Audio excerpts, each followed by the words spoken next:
اسلامی عقائد میں سے نا ایک بنیادی عقیدہ آخرت ہے۔ جن چیزوں پر انسان ساری زندگی اعمال کرتا ہے وہ چیزیں ہوتی ہیں جو اس کے عقیدے میں شامل ہوتی ہیں۔ عقیدہ جس طرح کا ہوتا ہے اسی طرح کا انسان عمل کرتا ہے۔ جو اس کی سوچیں ہوتی ہیں، جو افکار ہوتے ہیں، اسی طرح اپنے شب و روز گزارتا ہے۔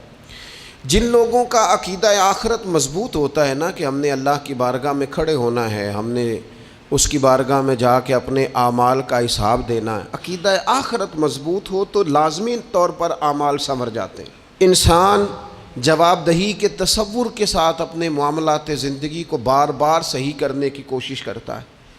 عقیدہ آخرت اسلامی عقائد میں بنیادی فکر کا عقیدہ ہے، اساس ہے عقائد کی۔ اگر کسی شخص کا یہ خیال ہو جائے کہ میں بس یہی زندگی ہے، کھا لو پی لو موج کرو، تو ظاہر ہے وہ فنا کا نام جب رکھ لے گا زندگی کو اور وہ دوبارہ اٹھنے کا قائل ہی نہیں ہوگا تو وہ تو کسی قانون کا پابند ہی نہیں رہے گا، وہ تو کسی چیز کی پابندی نہیں کرے گا، کسی چیز سے پرہیز نہیں کرے گا، من چاہی زندگی گزارے گا۔ عقیدہ آخرت، اللہ کی بارگاہ میں کھڑا ہونے کا تصور، یہ انسان کو سوار دیتا ہے۔ یہ ایک ایسا مراقبہ ہے جو تزکیہ نفس کر دیتا ہے، انسان کا باطن سنور جاتا ہے، اخلاقیات میں تبدیلی آتی ہے۔ پھر کوئی کیمرہ بھی نہ لگا ہو نا، کوئی بھی نہ دیکھ رہا ہو تو بندہ پھر بھی نیک ہو جاتا ہے، چونکہ اس کا خیال ہوتا ہے میرا رب مجھے دیکھ رہا ہے، صبح قیامت میں اپنے رب کی بارگاہ میں کھڑا کیا جاؤں گا۔ تو عقیدہ آخرت کی مضبوطی، اس تصور کا مضبوط ہونا امت مسلمہ کے لیے نہایت ہی ضروری ہے۔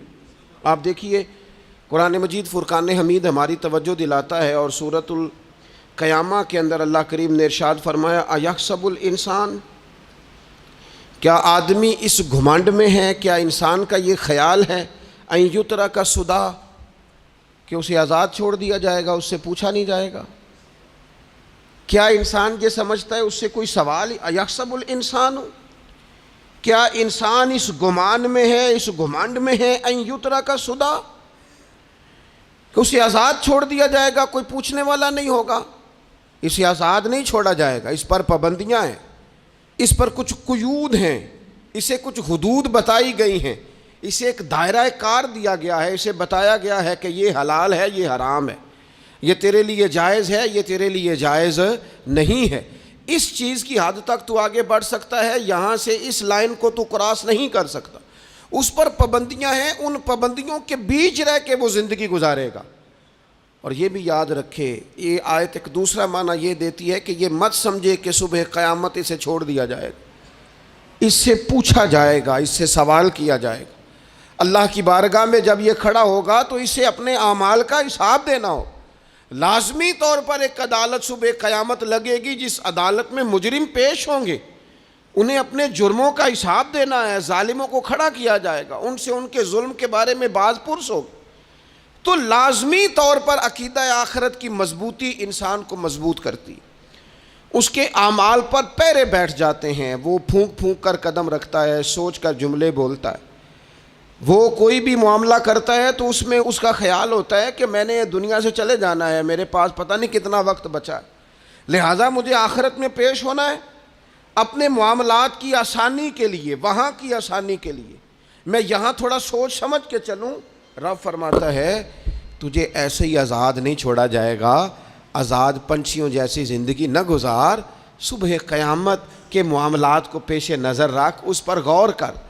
یہ تصور گھر کے باہر بھی پورا مضبوط ہونا چاہیے اور گھر کے اندر بھی پورا مضبوط ہونا چاہیے۔ انسان اپنے مالک سے ڈرے اور قیامت کے دن اس کی بارگاہ میں حاضری کا یقین رکھے، اور وہ یاد رکھے کہ یہاں جو کچھ، وہ دیکھیں نا، بچوں کو استاد پڑھاتا ہے، محنت کراتا ہے، اگر بچے نہیں پڑھتے تو ڈانٹتا بھی ہے، سمجھاتا بھی ہے، قائل بھی کرتا ہے، اور جب وہ آخری بات کرتا ہے تو پھر وہ پتہ کیا کہتا ہے؟ چلو ٹھیک ہے، اگر نہ پڑھو گے تو امتحان تو آنا ہی ہے نا، رزلٹ تو آنا ہے، پیپر میں بیٹھو گے نہیں آئے گا، فیل ہو جاؤ گے۔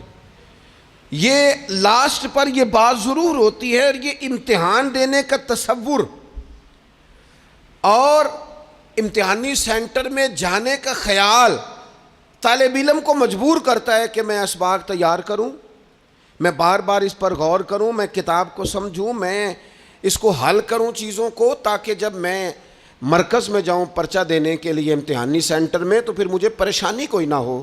بس سمجھانے کے لیے بات عرض ہے کہ یہاں لوگوں کو بتایا جاتا ہے، قائل کیا جاتا ہے یہ حلال ہے، یہ حرام ہے، یہ تیرے لیے ٹھیک نہیں ہے، یہ تیری حدود ہیں، یہ تیرے قیود ہیں، یہ تیرا دائرہ کار ہے۔ لیکن اگر پھر بھی کوئی بندہ باز نہ آئے، پھر بھی کوئی شخص باز نہ آئے، تو پھر اس کو کہا جائے گا صبح قیامت اللہ خود حساب لے لے گا، پھر تجھے مالک اپنے سامنے کھڑا کرے گا، ثم لتسألن یومئذ عن النعیم، پھر وہ تجھ سے ایک ایک نعمت کے بارے میں سوال کر لے گا، پھر تجھے جواب دینا ہوگا۔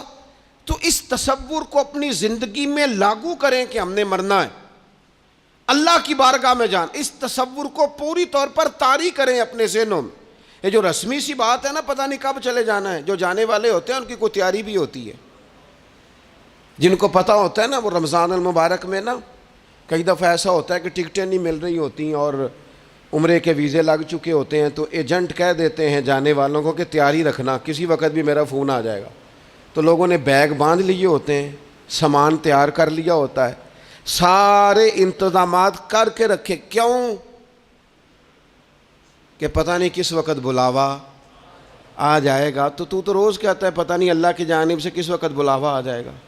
پھر اپنی تیاری بھی تو یار کچھ بتانا، میں بھی بتاؤں آپ بھی بتائیں، پھر ہم اپنے آپ سے یہ بھی تو سوال کریں نا کہ جہاں اچانک جانا پڑے اس کے لیے تیاری ہوتی ہے، ہماری تیاری کیا ہے؟ اگر اچانک جانے پڑے اس کی بارگاہ میں کیا تیاری؟ روز دیکھ رہے ہیں نا کچھ لوگ روڈ پہ چڑھے تھے پہنچ نہیں سکے، ہاسپٹل گئے تھے پہنچ نہیں سکے، کچھ لوگ کسی فیلڈ میں کام کر رہے تھے ڈگری نہیں مل سکی، جا ہی نہیں سکے، وقت آ گیا۔ تو اگر وہ ٹائم آ جاتا ہے اس کی بارگاہ میں حاضر ہونا پڑ جاتا ہے، تیاری کیا ہے؟ نبی پاک علیہ الصلوۃ والسلام گھر کے اندر اپنے گھر والوں کی تربیت کے لیے اور تعلیم امت کے لیے ایک دعا مانگتے تھے۔ حضرت عائشہ صدیقہ کہتی ہیں حضور دعا مانگتے تھے، مشکات میں موجود ہے۔ کیا دعا تھی؟ اللہم حاسبنی حسابا یسیرا، اے اللہ ذرا حساب آسان کر کے لینا۔ یہ حضور تعلیم امت کے لیے دعا مانگتے، اللہ حساب ذرا آسان کر کے لیجیے، مالک کرم فرمانا۔ تو حضرت عائشہ صدیقہ رضی اللہ تعالیٰ عنہ ارشاد فرماتی ہے میں نے عرض کیا یا رسول اللہ صلی اللہ تعالیٰ علیہ وسلم یہ آسان حساب کا کیا مطلب ہے؟ تو حضور فرمانے لگے عائشہ آسان حساب کا مطلب یہ ہے کہ رب کریم بندے کے نامہ اعمال پر نظر ڈالے گا اور پھر اللہ تبارک و تعالیٰ اس سے درگزر فرما دے گا۔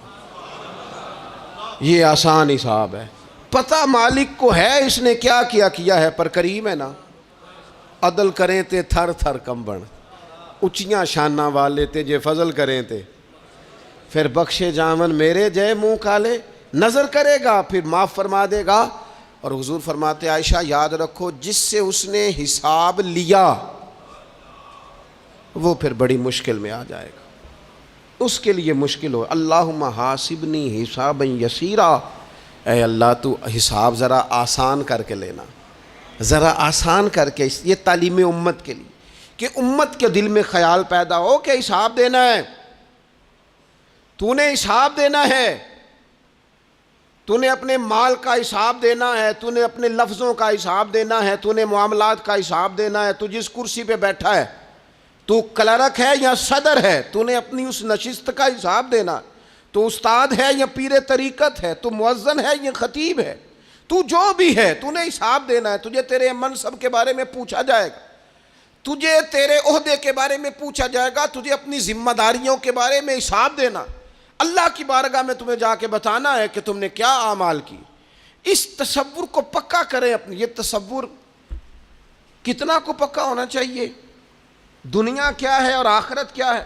ہمارے ہاں لوگوں نے بہت بڑا لمبا چوڑا دنیا کا تصور بنا لیا ہے، کار جہاں دراز ہے، لمبا تصور، دنیا داری کے لیے لمبی منصوبہ بندی، دور دور تک میں نے یہ کرنا ہے، پھر میں نے یہ کرنا ہے، پھر اس کے بعد انشاءاللہ یہ کر دینا۔ یہ تو آپ نے 300 سال کی پلاننگ بتا دی ہے، یہ تو 300 سال کی پلاننگ بتائی۔ کیا بتائیں تجھے اے باپ، کیا کار ہائے نمایاں کر گئے BA کیا, نوکر ہوئے, پینشن ملی, پھر مر گئے. زندگی تو اتنی سی ہے, اتنی لمبی منصوبہ بندی, اس میں آخرت کہاں ہے؟ اس میں اگر کسی مقام پر رب کی بارگاہ میں حاضر ہونا ہے تو وہ کہاں ہے؟ جو مرنے والے لوگ ہوتے ہیں ان کا تو جینا کچھ اور طرح کا ہوتا ہے, جن کو جانا ہوتا ہے ان کا رہنا تو کچھ اور طرح کا ہوتا ہے, جن کو کسی جگہ منتقل ہونا ہوتا ہے, جو عارضی مکانوں میں رہتے ہیں ان کا رہن سہن تو ذرا اور طرح کا ہوتا ہے. لیکن جو ہمارا انداز ہے, جو ہمارا رہن سہن ہے, جو ہمارا طریقہ کار ہے, وہ تو مستقل رہنے کا ہے. وہ تو لگتا ہے کہ کبھی چھوڑنے والے نہیں ہیں. اس میں تو کوئی ایسی چیز نظر نہیں آتی کہ جس میں ہم محسوس کریں کہ ہم نے چھوڑ کے جانا ہے. لیکن نبی پاک علیہ السلام نے جس دنیا کو ہم بہت بڑی دنیا سمجھتے ہیں, حضور نے اس کی مثال کیا دی؟ صحیح مسلم کی حدیث ہے. دیکھیں کتنا کھول کر اور کتنا آسان کر کے رسول پاک ہمیں بات سمجھاتے ہیں. دنیا کیا ہے, آخرت کیا ہے, یہ والی زندگی کیا ہے, آخرت کی زندگی کیا, بالکل کھول کر واضح کر کے نبی پاک علیہ الصلوۃ والسلام فرمانے لگے دنیا اور آخرت کی مثال اس طرح ہے جس طرح دریا بہ رہا ہو اور کوئی آدمی اس میں انگلی ڈبوئے, جتنا پانی اس کی انگلی کو لگ گیا یہ دنیا ہے, اور جو باقی ٹھاٹھے مارتا دریا پیچھے ہے, سمندر پیچھے ہے, وہ سارا آخرت ہے. یہ اتنی سی دنیا ہے, یہ صحیح مسلم میں موجود ہے. اتنی سی دنیا کے لیے اتنے پاپڑ بیلنا, اتنی سی دنیا کے لیے اتنے ظلم کرنا, اتنی سی دنیا کے لیے اتنے حق ضائع کرنا, اتنی سی دنیا کے لیے اتنے لوگوں کے دل توڑنا, اتنے حقوق پہ ڈھاکہ ڈالنا, اتنا جبر کرنا, لوگوں کا مال کھانا, لوگوں کو تکلیف دینا, عزتیں اچھالنا, اتنی سی دنیا کے لیے. حضور فرمانے لگے اتنی سی ہے یہ دنیا, جتنا انگلی کو پانی لگ گیا ہے وہ جنت, جو نری جنت نہیں, خدا کا فضل ہے, جو اللہ کی عطا ہے اپنے بندوں کے لیے. میرے کریم فرمانے لگے اس جنت میں وہ نعمتیں ہیں نہ کسی آنکھ نے دیکھی, نہ کسی کان نے سنی, نہ تمہارے دل پر کبھی خیال ہی گزرا ہوگا کہ ہمارا رب ہمیں یہ جی عطا فرمانے والا ہے.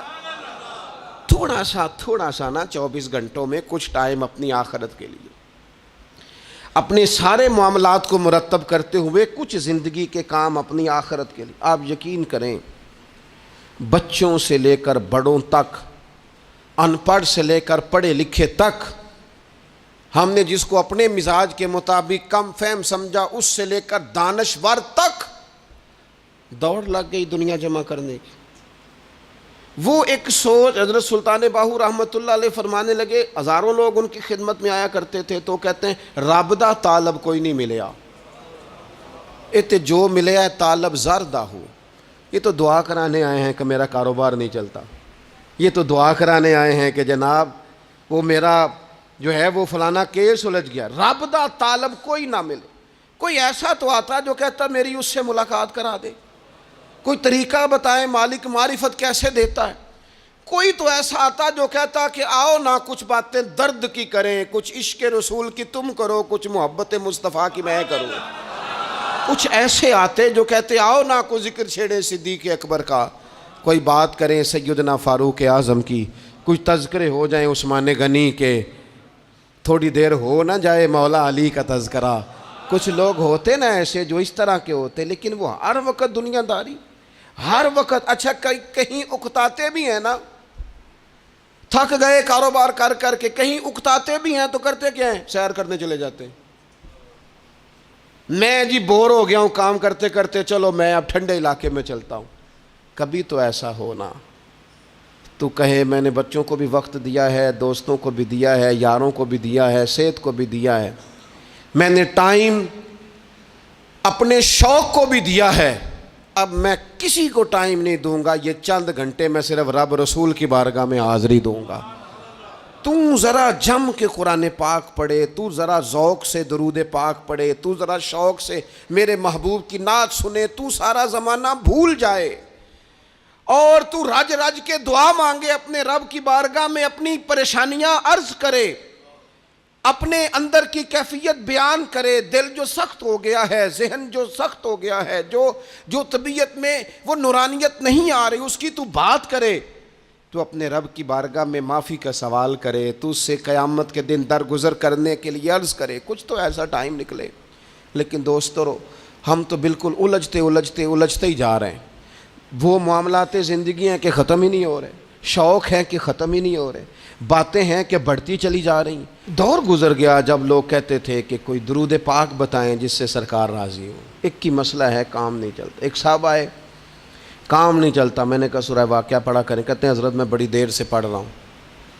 میں نے کہا چلیں کچھ صدقات دے کے دیکھ لیں۔ کہنے لگے بڑی دیر سے دے رہا ہوں۔ میں نے انہیں ایک اور وظیفہ بتایا، کہنے لگے یہ بھی مجھے کسی نے بتایا تھا، بڑی دیر سے کر رہا ہوں۔ تو میں نے انہیں کہا پھر میری ایک ناقص رائے یہ ہے کہ سارا کچھ کرنے کے بعد اگر ابھی تک پھر بھی آپ سمجھ رہے ہیں نا آپ کی مرضی کے مطابق آپ پر دروازے نہیں کھل رہے، پھر آپ صبر کریں، جو میرا رب چاہتا ہو اس پہ راضی رہ کے دیکھیں ذرا، پھر ذرا راضی رہ کے دیکھیں، پھر دیکھیں کہ مالک کا فیصلہ کیا ہے۔ وہ آپ کے حق میں کوئی رحمت والا فیصلہ ہی فرمائے گا، پھر ذرا انتظار کر کے دیکھیں، پھر ذرا صبر کر کے دیکھیں۔ پھر وہ کہتا وَبَشِّرِ الصَّابِرِينَ، محبوب یہ جنہوں نے صبر کیا ہے انہیں میری رحمت کی خوشخبری سنا دو۔ پھر وہ کہتا ہے باقیوں کے پاس مال ہوگا، دولت ہوگی، اقتدار ہوگا، بڑا کچھ ہوگا، ان اللہ مع الصابرین، صبر کرنے والوں کے ساتھ رب کریم ہوگا۔ پھر ذرا ٹھہر ہی جائیں، پھر تھوڑا حوصلہ ہی کر لیں، پھر اس کے فیصلے کا ذرا انتظار کر کے دیکھیں۔ ہم نہ من چاہیے زندگی کے پیچھے پریشان ہیں اپنی آخرت کے، اور آخرت کرتی کیا ہے؟ جب آپ کا آخرت پر یقین پکا ہو جاتا ہے نا، پھر لازمی طور پر انسان کے اعمال سنورتے ہیں۔ آپ یقین کریں سنورتے ہیں، 100% سنورتے ہیں۔ آپ آخرت پر جتنا یقین، حضرت عمر کا آخرت پر یقین پکا تھا نا، دنیا میں مکان ہی کوئی نہیں بنایا، پکا تھا۔ سیدنا مولا علی شیر خدا امیر المومنین بھی ہو گئے تو طامت پھر بھی پھٹی ہوئی تھی، پکا یقین تھا نا کہ اللہ نے ہمارے لیے آگے بڑی نعمتیں تیار کی ہوئی ہیں۔ حضور نے آ کے فرمایا تھا نا کہ عمر میں تیرا گھر دیکھ آیا ہوں جنت میں، یقین پکا تھا نا بڑا کچھ ملنے والا ہے۔ تو جن لوگوں کا پکا ہونا کہ میرا دیس میں گھر ہے، وہ پردیس میں بلڈنگیں نہیں بنایا کرتے، ان کو پتہ تھا کہ ہمارے دیس میں گھر بنے ہوئے ہیں، لہٰذا یہاں وہ کسی پریشانی کا شکار۔ اور دوسرا، جب بندے کا آخرت پر یقین پکا ہو جاتا ہے نا، ایک بات آپ نے ضرور ذہن میں رکھنی ہے۔ ہمارے محدثین نے لکھا ہے جس بندے کا صرف دنیا داری میں جینے کا مزاج ہو جاتا ہے نا، وہ بزدل ہو جاتا ہے،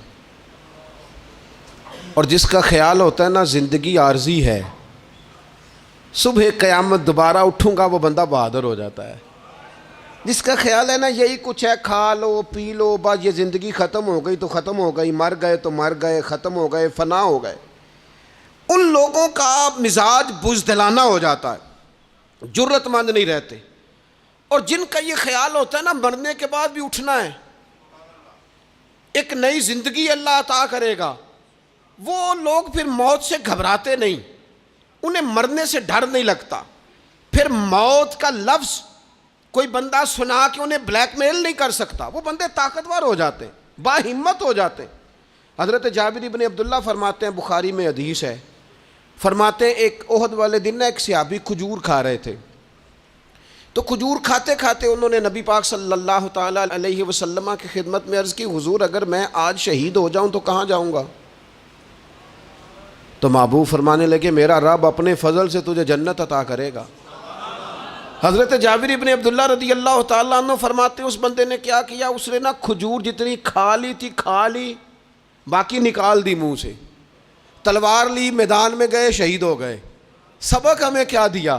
کہنے لگے جب مرتے ہی اللہ تعالیٰ جنت عطا کرے گا، پھر کھجور کھاتے کھاتے رہنے والی دیر بھی کیوں کرنی ہے؟ پھر چھوڑو، جنت میں جا کے اللہ کے دیے ہوئے انعام کھائیں گے۔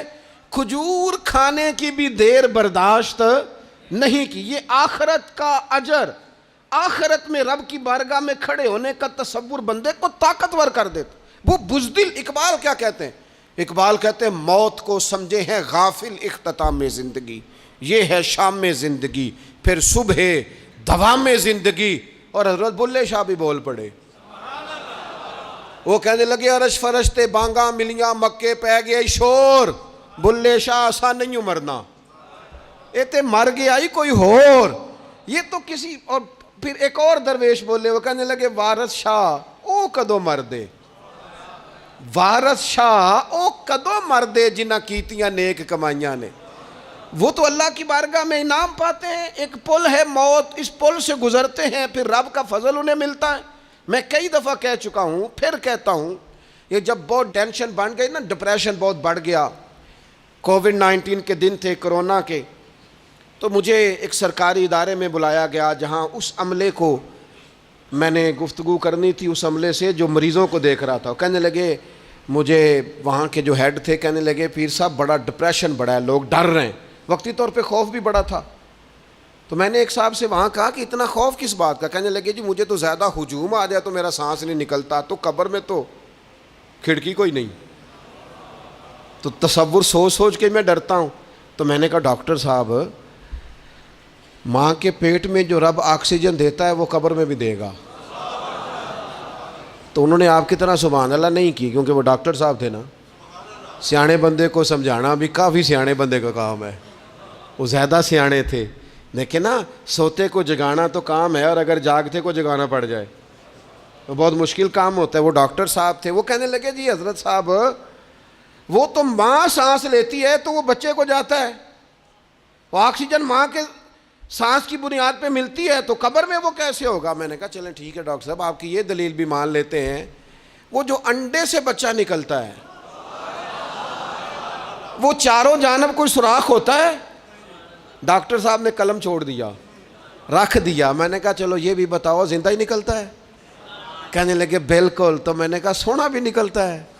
کہنے لگے بڑا ہی پیارا ہوتا ہے. میں نے کہا انشاءاللہ جب ہم قبروں سے نکلیں گے، مصطفیٰ کا صدقہ، یوم نحشر المتقین الی الرحمن وفدا، رب کہتا ہے تم جب نکلو گے نا قبروں سے، متقی مومن جب نکلیں گے تو رب کی بارگاہ میں مہمان بنا کر پیش کیے جائیں گے. اے رب دے پرونے ہون گے قیامت میں، وہ مہمان بنا کر پیش کیے جائیں گے اللہ کی بارگاہ، مہمان بنا کر. دوستو، قبر صرف دوزخ کا گڑھا نہیں ہے، دوزخ کا گڑھا بھی، لیکن اس کے لیے جس نے دنیا میں رہ کے صرف دنیا کٹھی کی، آخرت کے لیے جمع کچھ نہیں کیا، اور جس نے یہاں رہ کے وہاں کے لیے کوشش کی، صبح سے شام تک ڈرا کہیں میرا رب ناراض نہ ہو جائے، کہیں حضور کی بتائی ہوئی حدیں معاذ اللہ مجھ سے کراس نہ ہو جائے. جس نے محتاج زندگی گزاری، اس کی قبر گڑھا نہیں، کھڈا نہیں، بلکہ حضور فرماتے ہیں روضۃ من ریاض الجنہ، اس کی قبر تو باغ ہے، باغ. ایک منٹ کے لیے صرف سوچنا، بندہ فوت اور سیدھا اسے باغ میں چھوڑا ہے کوئی، باغ ہے قبر، باغ. اور باغ بھی معمولی نہیں، معمولی کیاری نہیں، روضۃ من ریاض الجنہ، جنت کے باغوں میں سے باغ. اور باغ اتنا سونا ہے جس میں آنکھ کھلے گی تو پہلی زیارت ہی مدینے والے رسول کی نصیب ہوگی. تو خوف آتا ہے وہاں جاتے ہوئے. پہلے بھی میں نے کہا تھا، پھر کہتا ہوں، وہ مرحوم آسی نے کہا تھا آج پھولے نہ سمائیں گے کفن میں آسی، او قبر کی رات ہے ان سے ملاقات کی رات. آج تو ملاقات. تو یہ جو عقیدہ آخرت ہے یہ انسان کو بزدل نہیں کرتا، بہادر کر دیتا ہے. جو لوگ عقیدہ آخرت نہیں رکھتے بزدل ہو جاتے ہیں، اور لازمی طور پر بزدل ہو جاتے ہیں. اسی طرح یہ جو عقیدہ آخرت ہے یہ صبر و تحمل پیدا کرتا ہے انسانی زندگی میں، ٹھہراؤ پیدا کرتا ہے. انسان محسوس کرتا ہے کہ کل دنیا یہ نہیں، آگے بھی اللہ بڑا کچھ عطا فرمانے والا ہے. اس کے مزاج کے اندر تحمل، بردباری، سکون رہتا ہے. یعنی نہیں بھی اگر کسی مظلوم کو انصاف مل سکا دنیا میں تو وہ پھر بھی بے صبرا نہیں ہوتا، وہ ٹھہراؤ کا شکار ہے. اسے پتہ ہے قیامت کے دن بھی ایک عدالت لگے گی، اللہ کی بارگاہ میں جانا ہے. نبی پاک علیہ الصلوۃ والسلام نے فرمایا اگر سینگوں والی بکری نے بغیر سینگوں والی بکری کو تکلیف دی ہوگی تو قیامت کے دن اسے بھی بدلہ دینا پڑے گا. تو یہ تحمل پیدا کرتا ہے، انسان کو ایک حوصلہ ہوتا ہے کہ ساری عدالتیں یہاں نہیں، قیامت میں بھی لگنی. جب انسان عقیدہ آخرت رکھتا ہے نا تو پھر اس کے لیے نا رب کے رستے میں خیرات کرنا بڑا آسان ہو جاتا ہے. پھر نہ وہ محسوس کرتا ہے کہ میں نے سارا کچھ یہاں کے لیے جمع نہیں کرنا، کچھ میں نے وہاں کے لیے بھی جمع کرنا ہے. وہ پھر اپنی آخرت کے لیے کچھ نہ ایک بینک آخرت کا بھی بنا لیتا ہے، اس میں بھی کچھ نہ کچھ جمع کراتا رہتا ہے. اسے پتہ ہوتا ہے کہ میں نے اللہ کی بارگاہ میں حاضر ہونا ہے، وہاں کی بھی کچھ نہ کچھ تیاری. نبی پاک صلی اللہ تعالیٰ علیہ وسلم نے بکرا بھیجا گھر میں ذبح کرنے کے لیے، تو سرکار تشریف لائے سر شام، تو فرمایا کیا بنا؟ عرض کی یا رسول اللہ صلی اللہ تعالیٰ علیہ وسلم سارا بانٹ دیا ہے، محلے داروں میں، رشتہ داروں میں، غریبوں میں سارا بانٹ دیا، بکرے کی ایک دستی صرف بچی ہے، آپ کے لیے رکھی ہے۔ تو حضور نے توجہ کیا دلائی، محبوب نے کس طرف رخ کیا؟ حضور فرمانے لگے اپنے اہل خانہ سے، ازواج مطہرات سے، کریم فرمانے لگے عائشہ وہ جو تم نے بانٹ دیا ہے نا وہ سارا ہی بچ گیا ہے، وہ سارا ذخیرہ ہو گیا، وہ جمع ہو گیا ہے آخرت کے لیے، وہ ہمارے پاس بچ گیا ہے۔ یہ جو تم سمجھتے ہو نا یہ بچا کے رکھا ہے، یہ تو ہم استعمال کر لیں گے، وہ ہم نے سیو کر لیا ہے، وہ بچ گیا ہے۔ حضرت ابو ذر غفاری رضی اللہ تعالیٰ عنہ اپنے خادم سے کہنے لگے کہ مجھے پتہ چلا ہے یہاں فلاں جگہ کچھ غریب لوگ آئے ہیں، تو اس طرح کرنا، جو اچھا اونٹ ہے نا میرے اونٹوں میں سے، اچھا اونٹ وہ ذبح کر کے نا تو ان سارے گھروں میں تقسیم کر دو، جتنا گوشت وہاں بھیجو گے اتنا ہی میرے گھر میں بھی بھیج دینا۔ آپ کا وہ خادم کہتا ہے میں نے اپنی سمجھ کے مطابق اچھا اونٹ ذبح کر کے گوشت بنا کے میں نے بانٹا، اور میں نے اس طرح کیا کہ وہ حضرت ابو ذر غفاری کے گھر بھی اتنا ہی گوشت بھیجا جتنا تمام غربا کے ہاں میں نے بانٹا تھا۔ شام کو جناب ابو ذر غفاری اپنے اونٹوں کے باڑے میں آئے جہاں باندھا کرتے تھے اپنی حویلی میں، تو آ کے دیکھا کہ وہ سرخ بہترین اونٹ جو سب سے بہترین تھا وہ تو کھڑا ہے۔